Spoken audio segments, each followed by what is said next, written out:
Hey everyone, good morning. So, lahat tayo is struggles sa become rich toward with God. Lahat tayo struggle tayo dyan. Lalo na kung hindi ka naman talaga malapit kay God. At hindi natin naiintindihan yung mga bagay-bagay.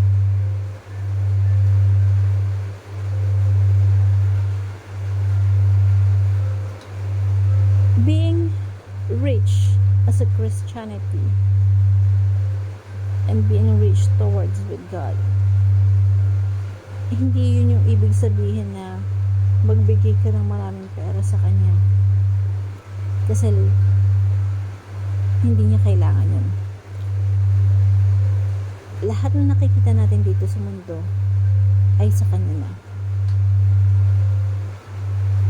So, ano ba yung sinasabi na can a Christian be a rich?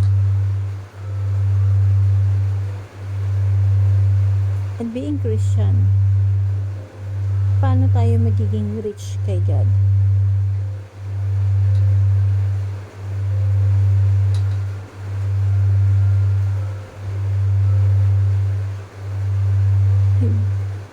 Be rich toward God doesn't mean enrich God.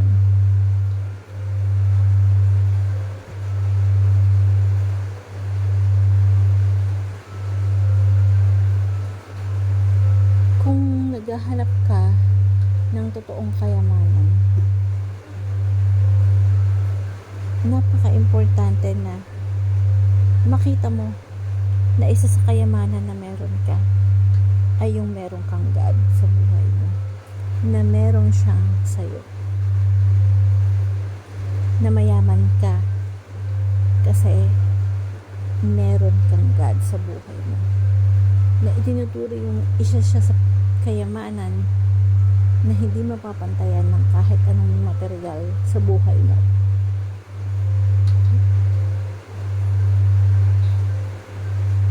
Focus on God. He is your greatest blessing. He is your riches.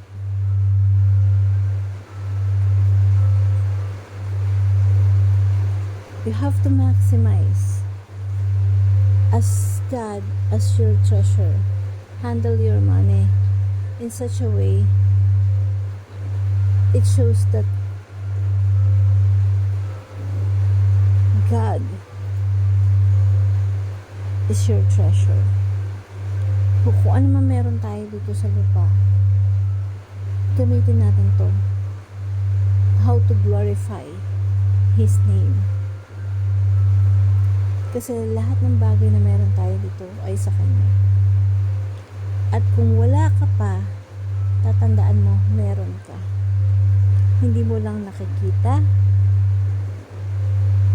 o kailangan mo lang ma-experience, kailangan mo lang tignan na yung bagay na meron ka na galing kay God, kayamanan mo na yun.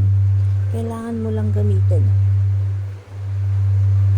Kailangan mo lang i-develop at kailangan mo lang makita na yun yung totoong kayamanan na meron ka, rather than sa kayamanan dito sa lupa. Yung kayamanan na material thing na meron tayo dito, hindi natin mabibitbit yan sa langit. Pero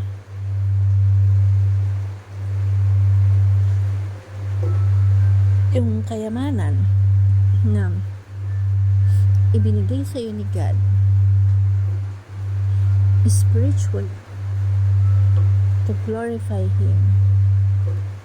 Yan yung talagang ma-earn mo at maiipon mo na kayamanan sa langit. So, lahat pala tayo may kayamanang tinatago. At yung kayamanan na yun is si God. Sa lahat ng bagay natin na ginagawa natin, maliit o malaki, make sure to glorify God. Be rich in Him. in your life. Siya yung pagyamanin mo sa buhay mo. Siya yung i-grow mo sa buhay mo. Kasi kapag siya yung inano mo, everything follows. At maayos lahat ng mga bagay-bagay. Hope you learn something. Thank you everyone and God bless.